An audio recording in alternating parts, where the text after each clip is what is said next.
कोई हृदय से झारखंड मुक्ति मोर्चा ने बहुत अच्छा काम किया, इसलिए झारखंड मुक्ति मोर्चा को साथ देना चाहिए, ऐसा बोलने वाला एक व्यक्ति नहीं मिलेगा, क्योंकि पूरी पार्टी कहीं पर अच्छा काम का एक उदाहरण नहीं पेश कर सकती। अभी बोल रहे थे, चर्चा कर रहे थे लोग, मैं देख रहा था कि भाई हमारा ये दादा नहीं रहे, दादा के पक्ष में होना चाहिए था। मैं बोले दादा नहीं रहे, उस आदमी के जिंदा रहते रहते आपने कौन सा बड़ा काम कर दिया, ये हमको बताइए। मैं उस बोलने वाले को बोल रहा हूँ। मुझे याद है जब पूर्व मंत्री जी जेल में थे तो झारखंड मुक्ति मोर्चा के अध्यक्ष और ये मुख्यमंत्री को उनको देखने के आने का फुर्सत नहीं था। जब सुदेश महतो जेल पहुंचते हैं तब जाके पीछे पीछे भाग के हुए आते हैं। सबसे पहले जेल में हम विपक्ष के थे, लेकिन हमको लगा कि इनसे जाके मिलना चाहिए। विनोद बाबू को, उनके नेतृत्व को सबसे ज्यादा जिसने दल बनाया, जिनके विचार से दल बना, जो दल का निकले उसी को दल से बाहर कौन निकाले उनको दल से बाहर, कौन दल से अलग किए?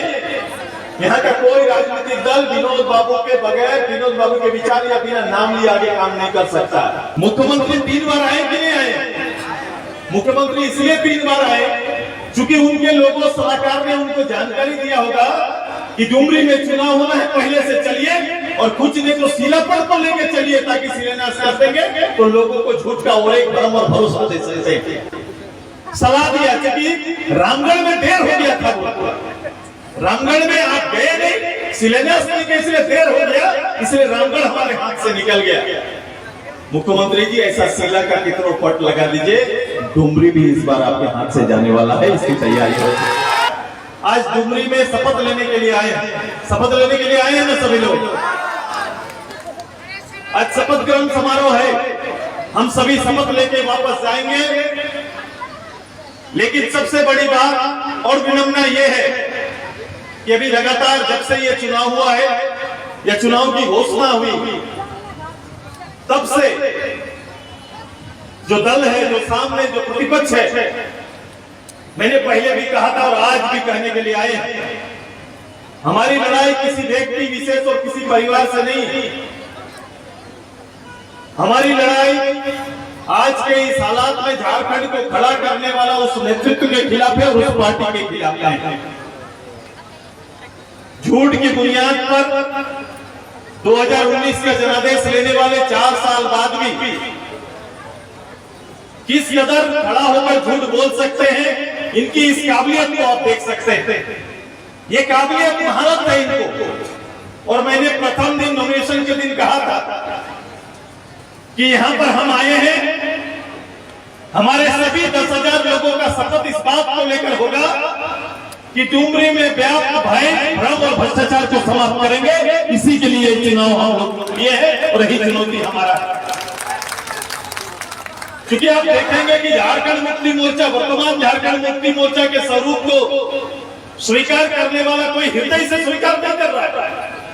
कोई हृदय से झारखंड मुक्ति मोर्चा ने बहुत अच्छा काम किया, इसलिए झारखंड मुक्ति मोर्चा को साथ देना चाहिए, ऐसा बोलने वाला एक व्यक्ति नहीं मिलेगा, क्योंकि पूरी पार्टी कहीं पर अच्छा काम का एक उदाहरण नहीं पेश कर सकती। कहीं किसी गांव घर में अगले 20 साल झारखंड मुक्ति मोर्चा के शासनकाल के उस इतिहास के बीच में आया हो, अगर इस पार्टी के अध्यक्ष, कार्यकारी अध्यक्ष या मुख्यमंत्री एक गांव अंकित करके हमको दिखा दे जिस गांव को उन्होंने बदल कर रख दिया, या फिर डेवलपमेंट के इंडेक्स में सारे काम को पूरा करके एक उदाहरण आदर्श बनाया है, ऐसा कोई गांव, कोई क्षेत्र, कोई गांव झारखंड मुक्ति मोर्चा का है तो दिखा दे। इसलिए झारखंड मुक्ति मोर्चा डेवलपमेंट पर बात नहीं कर सकती, वो भय से प्रेरित करना चाहती है, वो भय आधारित राजनीति करती है। डर ही उसका आधार है और भ्रम फैलाना उसका धर्म है और भ्रष्टाचार उसका मूल आधार बना हुआ है। यही उसका काम है और इसी दायित्व को पूरा कर रहे हैं। हमारी तैयारी बड़ी और हम आज नहीं कल के झारखंड को संभालने के लिए डुमरी से मांगने के लिए आए हैं। डुमरी मात्र चुनाव एक विधायक के लिए नहीं है, ये डुमरी पूरे राज्य की राजनीतिक दिशा को बदलेगा। ये करने के लिए ये तैयारी है। एक वोट का ये मतलब है, ये पूरे राज्य को बदलेगा। किसी जमाने में 90 के दशक में इसी डुमरी रोड के जीटी रोड जाम करके आंदोलनकारियों ने आंदोलन को गति दी थी। आज समय आ गया, फिर उसी डुबरी को इतिहास लिखना पड़ेगा। इस विधायक भ्रम और भ्रष्टाचार को समाप्त करने के लिए अपना वोट और कीमती वोट आजसू पार्टी के पक्ष में, जसोदा जी के पक्ष में देना पड़ेगा। यही तैयारी कर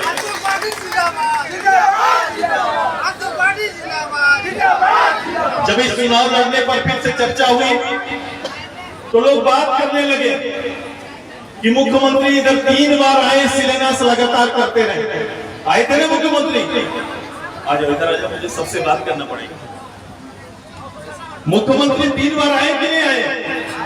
मुख्यमंत्री इसलिए 3 बार आए क्योंकि उनके लोगों सलाहकार ने उनको जानकारी दिया होगा कि डुमरी में चुनाव होना है, पहले से चलिए और कुछ नहीं तो शिलापट को लेके चलिए ताकि शिलान्यास कर देंगे। तो लोगों को झूठ का और एक भ्रम और भरोसा दे सलाह दिया क्योंकि रामगढ़ में देर हो गया था। रामगढ़ में आप गए नहीं, शिलान्यास नहीं किया, इसलिए देर हो गया, इसलिए रामगढ़ हमारे हाथ से निकल गया। मुख्यमंत्री जी ऐसा शिला का कितना पट लगा दीजिए, डुमरी भी इस बार आपके हाथ से जाने वाला है, इसकी तैयारी हो।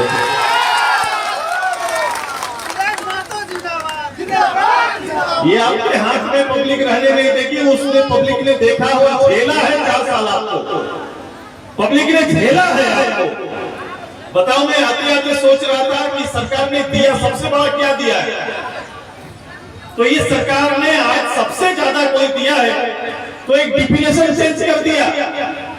आगे पुलिस और चोर, ये दोनों का डिफिनेशन आप सभी लोग जानते हैं कि पुलिस कौन हो सकता है, और पुलिस का डिफिनेशन एक बना था और चोर का डिफिनेशन बना था। मुख्यमंत्री जी और इनके नेतृत्व का सबसे बड़ा डिफिनेशन आज बदल गया कि पुलिस और चोर कौन है, आज के दिन में खड़ा होकर उसके आचरण से नहीं बता पाइए। मैं बोल रहा हूं, उसको ध्यान से सुनना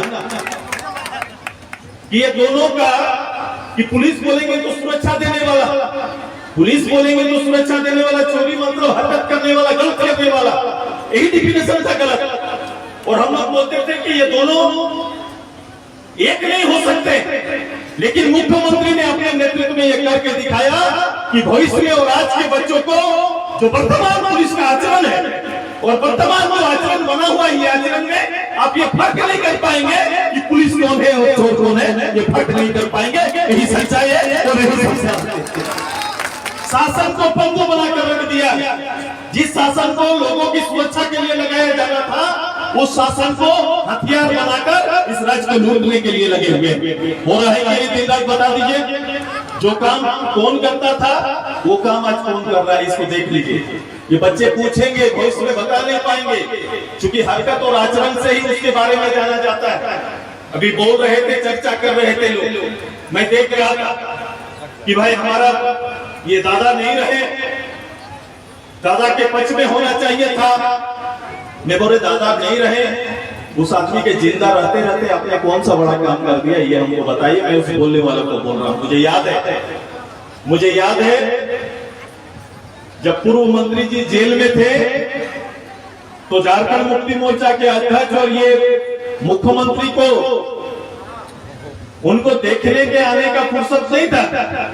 जब सुदेश महतो जेल पहुंचते हैं तब जाके पीछे पीछे भाग के हुए आते हैं। सबसे पहले जेल में हम विपक्ष के थे, लेकिन हमको लगा कि इनसे जाके मिलना चाहिए। सुदेश महतो जाके मिलने का काम किए और हम ये भी जानते थे ये लड़ाई कौन सा था और किनके पास मुझे जाना है। मैं उनसे जेल से मिलकर यहीं से निकल के विपक्ष के नेता थे राजेंद्र बाबू, उनके दरवाजे भी सुदेश महतो गए थे और बोले थे कि दादा के साथ कटुता को कम करिए। ये बोलने वाला सुदेश महतो वो हमको समझाने लगा है कि मुझे क्या करना चाहिए या क्या नहीं करना चाहिए। अब वो बच्चा उठ के भाषण दे रहा है, वो नैतिकता की बात करते हैं। वे बोले नैतिकता की बात करेंगे, झारखंड मुक्ति मोर्चा नैतिकता में कहीं नहीं ठहरता है। तमाम में हमारे पूर्व मंत्री रमेश सिंह को उग्रवादियों ने गोली मार दिया था, शहीद हो गए थे। उस उपचुनाव में लड़ने के लिए कौन चले गए थे, कौन मुख्यमंत्री गए थे, बताओ कौन चले गए थे? अब वो हम लोग को नैतिकता का पाठ पढ़ा रहे थे कि हमको क्या करना चाहिए नहीं करना चाहिए। मुझे जो करना चाहिए सुदेश महतो जानता है और उस काम को करता है। हमें किसी व्यक्ति किसी परिवार से नहीं, झारखंड मुक्ति मोर्चा के इस नेतृत्व को उपहार फेंकने के लिए हमें बात और मेहनत करना है। तो सोना ये कभी भी ये झारखंड मुक्ति मोर्चा, आप बोलो विरोध विचार से आप लोग सहमत है कि नहीं? एक तो विनोद बाबू के विचार से आप लोग सहमत हैं कि नहीं? बताइए, आप सहमत हैं कि नहीं? विनोद बाबू को सभी लोग मानते हैं कि नहीं मानते हैं? बताइए। तो इतिहास को थोड़ा पलटना होगा, इतिहास को पलट के देखना पड़ेगा कि जब भूमिपुत्र इस क्षेत्र का सामाजिक खासकर कुर्मी समुदाय से नेतृत्व जब भी आगे जाता है, उसको नंगी मार के गिराने का काम करने वाला भी यही लोग है, यही तैयारी करते हैं। विनोद बाबू को उनके नेतृत्व को सबसे ज्यादा जिसने दल बनाया, जिनके विचार से दल बना, जो दल किए, उसी को दल से बाहर कौन निकाले उनको दल से बाहर? कौन दल से अलग किए? यहाँ का कोई राजनीतिक दल विनोद बाबू के बगैर, विनोद बाबू के विचार या बिना नाम लिए आगे काम नहीं कर सकता। लेकिन सबसे ज्यादा नुकसान किसी ने किया है तो इन्होंने किया है। ये यहाँ विनोद बाबू को नुकसान पहुंचाने के लिए सीमूंग से नेता का चुनाव होता है, सीमूंग के नेता को नुकसान पहुंचाने के लिए कहीं और से नेता का चयन होता है। ये लगातार ये खेल करते आ रहे हैं, आज भी ये खेल चल रहा है। सुधीर बाबू नहीं रहे, उनकी विधवा मैडम उस समय राज्यसभा का चुनाव हो रहा था, शाम को घोषणा हुआ कि राज्यसभा के लिए उनकी वाइफ को बनाया जाएगा, उनको भेजा जाएगा। वो महिला तुरंत से पति के जाए ज्यादा दिन नहीं हुआ था, आई गुरुजी से मिलने के लिए आई है। गुरुजी के वहां पर क्या घटना घटा था आप सभी लोग जान लीजिए। वो वहां से आई, उनको बोल के भेज दिया गया ये टिकट आपको नहीं मिला, हमने तो पटना के किसी गुप्ता के नाम पर ये टिकट भेज दिए, और वो रो के विधवा वहीं से वापस गई है। जेएमएम का इतिहास कोई नहीं भूला है, ये परिवार को हमेशा धोखा देते रहे।